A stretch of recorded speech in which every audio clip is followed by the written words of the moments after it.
Hello, this is Mrs. Hyman. Solve x squared minus 7x minus 44 equals 0 by completing the square.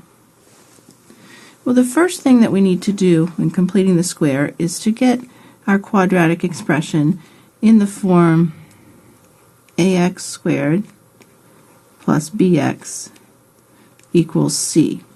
So bx, we want our terms with x on the left side and then equal to the constant.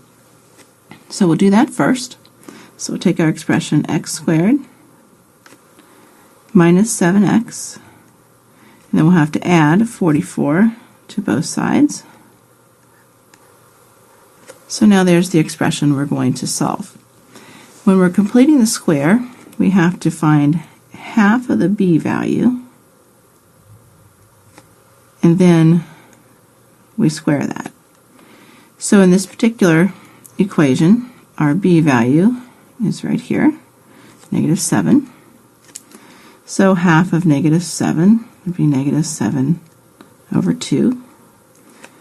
And we'll square that, and that gives us 49 over 4. So we're going to use that value now. We're going to add that to both sides of our equation. So now we have x squared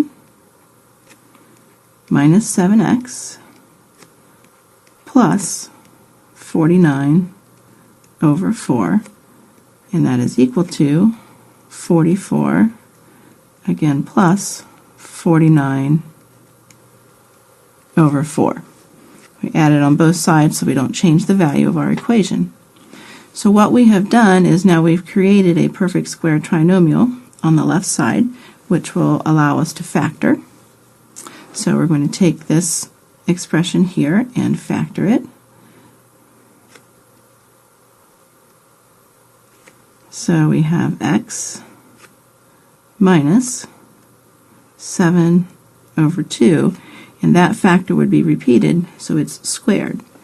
And that comes back to when we took half of b and squared it, our half of b was negative 7 over 2, and that's the same value that goes in to our factor.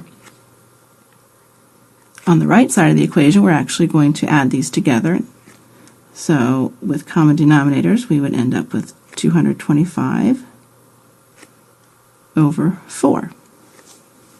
Okay, now we have a factor here that is squared, and in order to undo that square, we can take the square root of both sides of our equation. So let's see, we're going to write our next step. We're now going to take the square root so that we can undo the square. And we have to do the same on the right side. So 225 over 4, we'll take the square root there as well. Okay, well, the square root and the square kind of undo each other. They're inverse operations. So we're now left with x minus 7 halves on our left side. And on the right side, when we take the square root, we need to remember that we have both the positive and the negative. And we take the square root of 225 is 15, and the square root of 4 is 2. So now we need to continue simplifying because what we want is to find out what x is. So that means we're going to have to add 7 halves to both sides of our equation. And we need to remember, though, that we have both a positive and a negative 15 halves.